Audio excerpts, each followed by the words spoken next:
織田信長可能自己也很难置信，你说我一個小小的尾張暴發戶，怎麼就在統轄間一戰摧毀了如日中天的東海霸主金川家呢？本來按我的更新計劃，本期應該是統轄間之戰的故事，不過隔壁的頻道最近剛做了一期統轄間，暫時我就不重複了，我就考據一下對統轄間之戰結果的最主要的影響因素吧。一般的印象中，此戰一定是織田信長的高光時刻，以不可思議的勇氣和符合後來大魔王身份的独斷专行，打敗了本不可能打敗的对手。但信長這邊包括大將陣亡在內的慘重損失，一般不會被想起。實際上，這場戰役信長一直如刀口舔血，隨時都有可能被全滅。金川議員在本應以壓倒性的優勢獲勝的統轄間之戰中被擊敗，因此他無能的形象也深入人心。即使在大河劇中，他也經常被描繪成一個穿得像宮廷貴族的軟弱軍閥。當然，實際上的金川議員是一位優秀的善戰武士和政治改革者。他在位期間，金川家的外交和軍事表現都非常出色，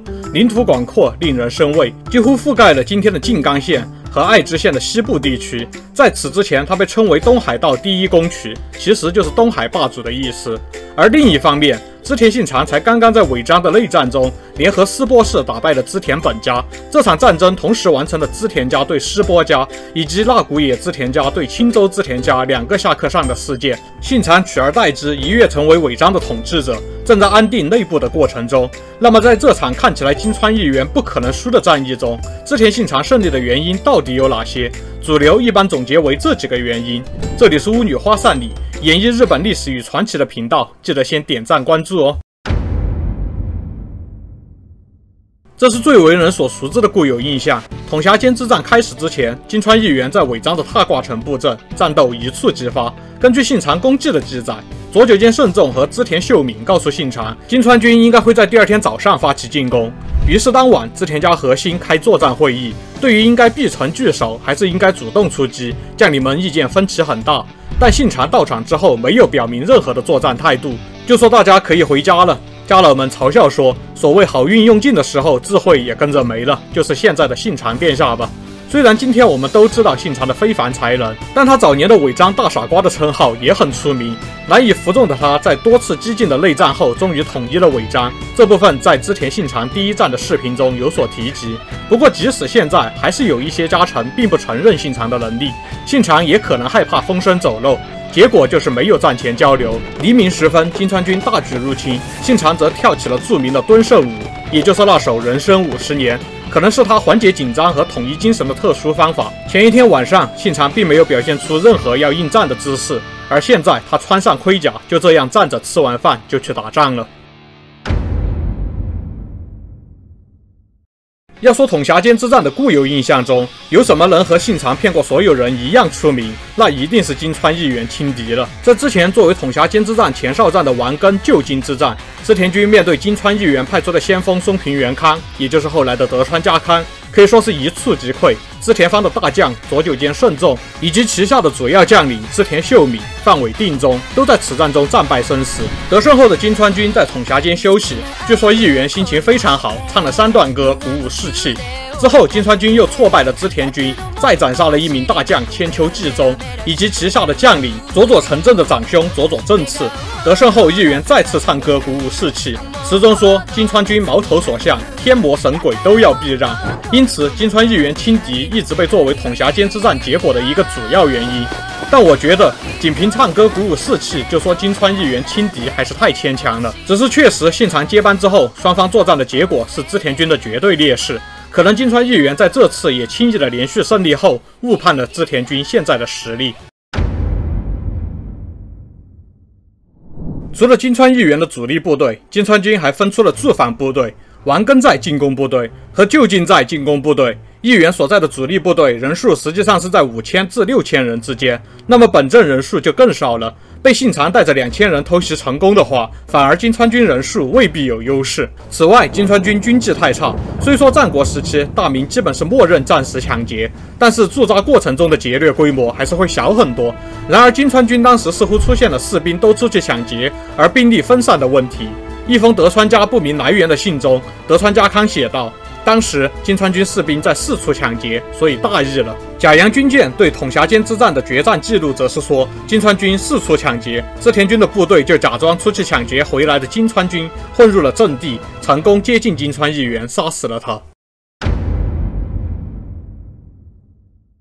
福安信長記寫道，信長的嘉獎信中說，毛利良勝和良田正纲兩人首功，因為毛利良勝是討殺了金川議員，而良田正綱則是向信長匯報了金川軍本陣的位置。雖說福安信長記的可信度不高，但良田正綱確實因為統轄間之戰的功績，直接被信長賞賜了踏掛稱。也有一些可信史料記載了他調查統轄間山容易作戰的地形，而且戰前向信長匯報了金川議員本陣的位置。信長功績記錄的過程，可以推測信長本人應該知道金川本陣的準確位置。信長突襲部隊幾次御敵時，他都明確下令說議員不在那邊。同樣，根據信長功績，信長行軍時選擇了一條剛好夠騎兵單列通過的道路。這種道路一旦遭遇伏擊，就是全軍覆沒。但是信長無視了家臣們的反對，強令行軍。開戰之前，信長鼓舞士兵說，金川軍在連夜趕路之後已經精疲力盡，而我們還留有體力。他又對將領們說，只要贏得這場戰鬥，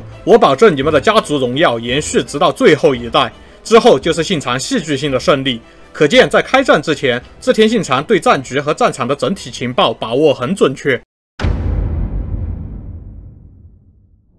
這聽起來可能匪夷所思，大部分記錄中，統轄間之戰，金川全軍是25000到45000人，織田全軍則是3到5000人。最終決戰時，信長親率2000精銳突襲金川本陣，取得了勝利。怎麼看都是金川軍人數大優。不過實際上，這裡面比較可靠的，應該只有最後一句：信長親率2000人突襲本陣。金川軍和織田軍的總人數都是長期被質疑的，很可能是地位尚不穩固的信長在己方的記錄中誇大了戰果。即使是按最低的25000人，應該也超出了金川議員當時的實力。統轄間之戰時，金川家控制了骏河、近江、三河和尾張的部分地區，整整3個半國，是名副其實的東海霸主。但東海道本身就是多山少平原的地區，根据丰臣秀吉統治時期重新計算的各國彈高，骏河、近江、三河加起来也就接近70萬彈，照此應該是15000人左右的兵力。而且金川議員作為主動進攻方，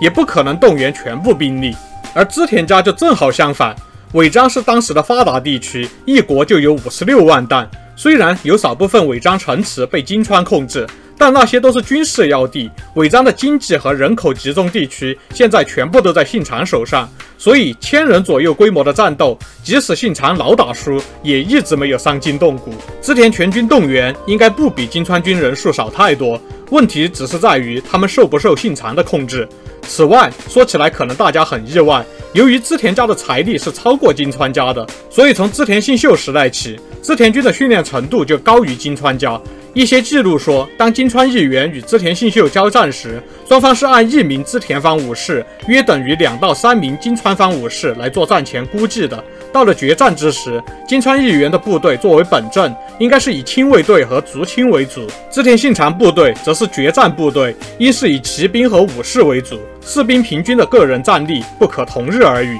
總之，憑金川軍當時的實力，要對織田家發動滅國戰爭，本來就是不太可能的，更別說上洛了。因此，我一直是並不接受金川議員上洛的通說，而是更傾向於這次出兵的目的本來就是為了給內部不穩的織田家一次重大打擊，暫時掃除西邊的威脅，上洛才是幌子。也許這就是天命吧。統轄間之戰發生在初夏，本不應該有這樣激烈的天氣變化，但是當織田信長推進到統轄間山腳時，突然下起了冰雹。這次冰雹大到連附近的樹都被吹倒了。金川軍斥候於是無法判斷信長軍進山之後的行軍方向。後來信長繞道成功，兩軍即將交戰之時，大雨集中的位置是在金川軍的正前和織田軍的正後方，這再次大大有利於奇襲方的信長。於是織田軍抓住天氣帶來的機會，在雨停的瞬間向金川軍發起衝鋒。信長功績記錄，織田軍發起衝鋒時，金川軍毫無準備，步兵陣列還沒有開始戰鬥，就瞬間崩潰，四散潰逃。金川議員見狀，果斷扔下車輦，翻身上馬。在300名騎兵和武士的護衛下嘗試撤退，但是金川義元所在的部隊被織田軍反覆衝擊，最終在義元周圍大約只剩下50騎的時候，毛利良勝偷襲成功，殺死了金川義元。现在金川義元的屍骨埋在统轄間的長福寺，而長福寺還收藏着一份統轄間合戰死者書上的記錄，裡面記錄了雙方的戰沒者，其中金川方戰死2753人，織田方戰死990人。織田方戰死的990人中，有272人屬於近江國佐佐木援軍，也就是說，信長得到了六角家派出的援軍。此外，一封六角承真寫給兒子六角義治的信中，也建議義治直接派兵支援信長與金川義元的作戰。信中還提到，織田、六角、朝倉是同盟關係，朝倉氏也會支援信長。而另一方面，金川義元一生的文治武功大多離不開他的右腕，被稱為東海智將的太原雪哉。而太原雪哉已經在弘治元年過世了。這在統轄間之戰對金川家而言可以說是痛失一臂。永禄3年5月，骏河的金川義元傾全國之力入侵尾張，通說認為他是為了上洛，另一種主流說法認為他是以上洛為借口，實際是為了摧毀織田家。各種記錄中，織田軍的人數都是在3000到5000人，而金川軍則足足有25000到45000人，令人驚訝的接近10倍差距。最後，在統轄間之戰中，織田信長以少擊多，出奇制勝，這是戰國時期的一個重要轉折點。統治東海道的令人畏懼的金川家徹底衰落，而織田信長從此崛起，幾乎完成了日本的統一。不過，那又是另一個故事了。都看到這兒了，別忘了點讚關注啊！我們下期再見。